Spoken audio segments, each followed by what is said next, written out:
Hey YouTube, Magnum here, and today we're taking a look at Magic Squared Doomsday, their legend scale take on Megatron. If you're new to my channel, hello and welcome. Please be sure to hit the subscribe button down below.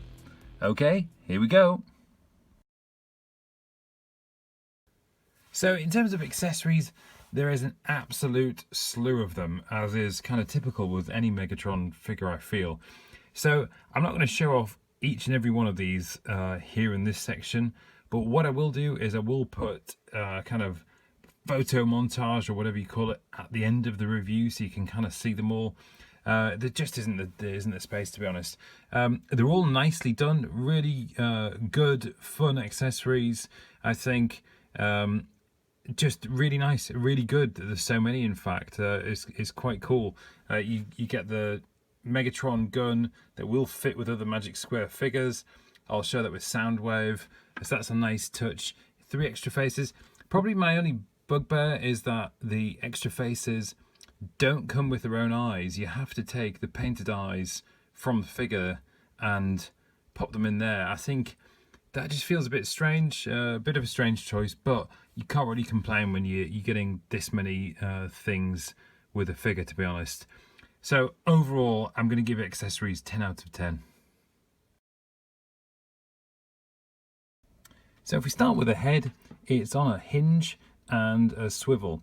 So it will get you back to there on a look up and a slight look down if you kind of move it on that hinged piece. Rotation is obviously all the way around.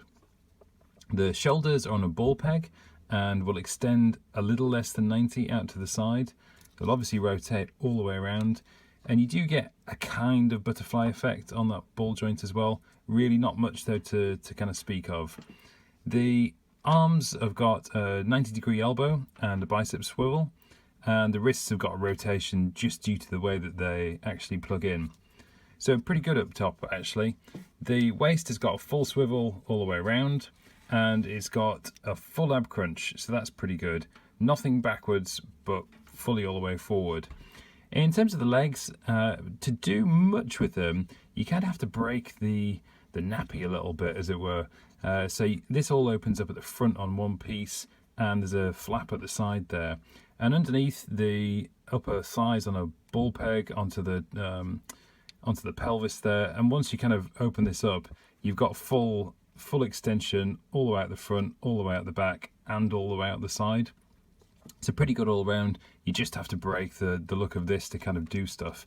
You can close it up again once you've moved it where it is, but to move it, it needs to be open really. The legs have got all sorts of swivels in there as well, so that's pretty good. Down at the feet, they've got a ball peg connection at the back here, so you've got a really good rock back. You can manipulate the toes, the front of the feet, so if you want to create a running effect, that's pretty good. There is a rocker in there due to the ball peg, but it kind of gets hindered a little bit by this stuff around here. But it is there nonetheless. It's pretty decent, actually. So all round, I think the articulation on this figure is absolutely excellent, really good. It's not 100% perfect, but it is very good nonetheless. 9 out of 10. Okay, on to quality, and this is where it's going to get interesting, I think, with this figure. If we start with the paint first, as ever, there isn't really much to speak of. You've got a few little accented pieces, the red on here, the bits on the torso there, the red at the side, red on the other arm. There's a little bit of metallic silver down here on the legs, and I think this black, some of this is painted as well. You also have the face, nice kind of light grey sheen on there, red metallic eyes as well. That is it. Everything else is just the solid, soft kind of plastic that Magic Square do. Now, I don't think that's necessarily an issue, because this is the approach that they're going for. By using this kind of plastic in this way, they're recreating the Toon look in a very innovative way, I would say. So they're offsetting the kind of premium feel of painted plastic with a different choice, which is the softer, matte, cartoon kind of finish, because there is no question that even without the paint, this figure does pop. It really does look like a cracking Megatron. It looks like it's walked out the cartoon. They've achieved that without paint, and I think that is impressive. And that same argument you can apply to the materials themselves as well.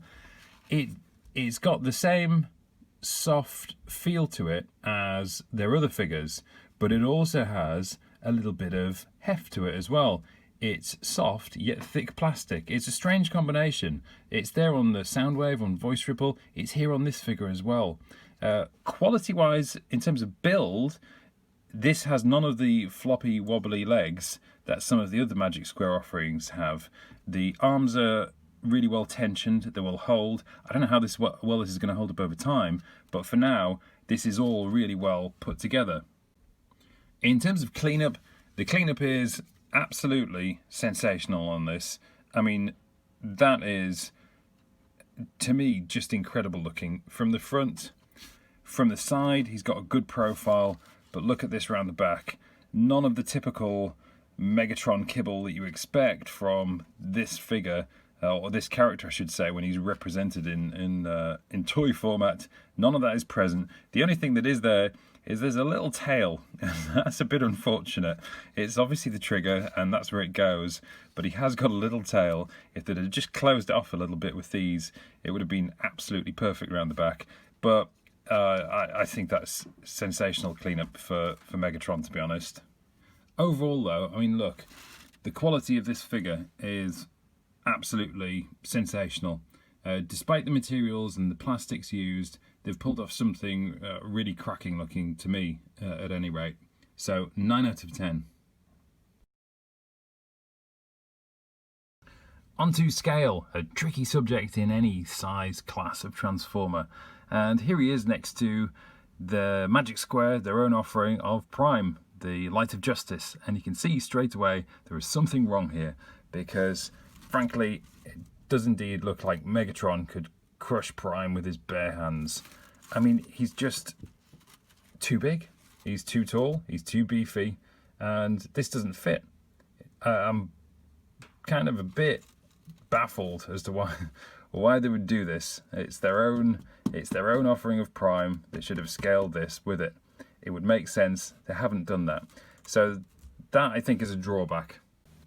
On the other hand, if we put him next to their Soundwave offering, here he is next to Voice Ripple, this works and looks absolutely fantastic, perfectly in scale, everything's in balance, everything is great.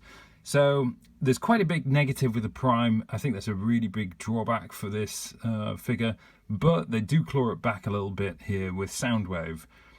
And finally, here he is next to New Age Agamemnon, their version of Megatron, and you can see very different styles, very different approaches, and different proportions and size. So I'm going to do a full comparison video of these two, so stay tuned for that one. But yeah, really interesting.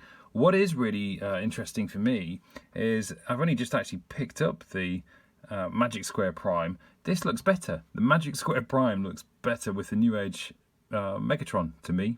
But there you go, bizarre. So as usual, I will post a separate step-by-step transformation guide in both directions.